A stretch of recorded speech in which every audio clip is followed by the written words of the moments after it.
Greetings, ladies and gentlemen, and welcome to another episode of Dubious Monk's Thought Portal, the YouTube channel where we discuss certain things, including Western esotericism, philosophy, UFOs, the occult, the paranormal, and other items adjacent to those. I am Nathan Doobie, and I will be your host. On today's episode, we are going to discuss the topic of invocation versus evocation. So without further ado, let's jump into today's topic. The word invocation, which means to invoke, which means to call up from within, from the subconscious, the collective unconscious, or outward from the spirit realm inward into the human body, is directly proportionate to evocation, which means to invoke, which means to call up outside of the body or in front of you, although it doesn't have to be in front of you.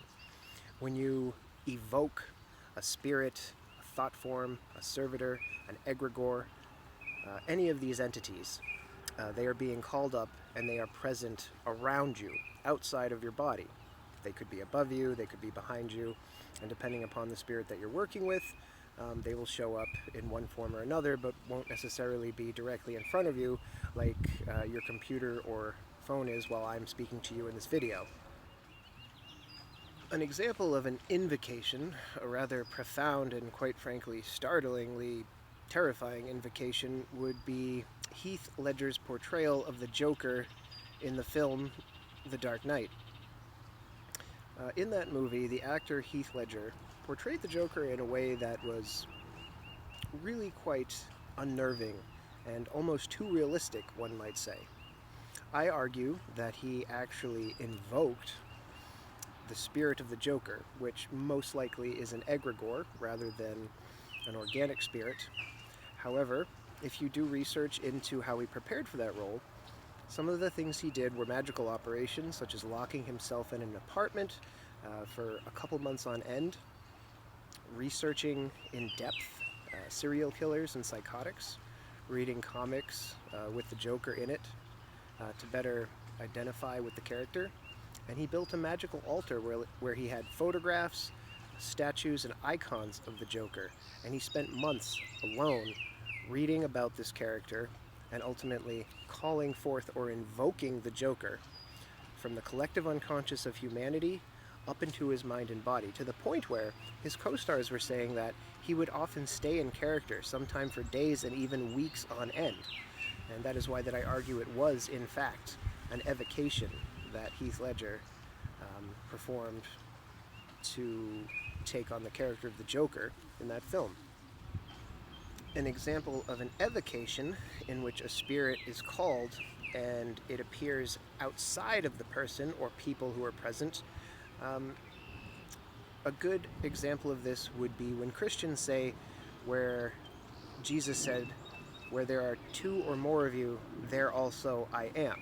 What Jesus was saying is that when two Christians are in the same place at the same time, discussing the person and what they believe to be God of Yeshua ben Joseph, or Jesus Christ as he's more better known, his spirit is present. However, the spirit isn't called up from within or from without them, going inside of them.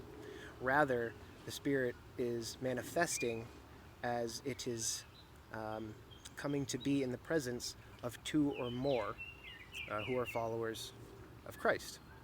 While I am not a Christian, I have many friends who are, and they have absolutely spoken to this idea that they truly believe that the Holy Spirit, or Christ, or Yahweh, or all three, are present when they are with one or more other believers. I don't personally believe this to be true. I was a Christian for a long time, and I can see why they would believe that. When I was in massive gatherings of like-minded people, there absolutely is an egregore present.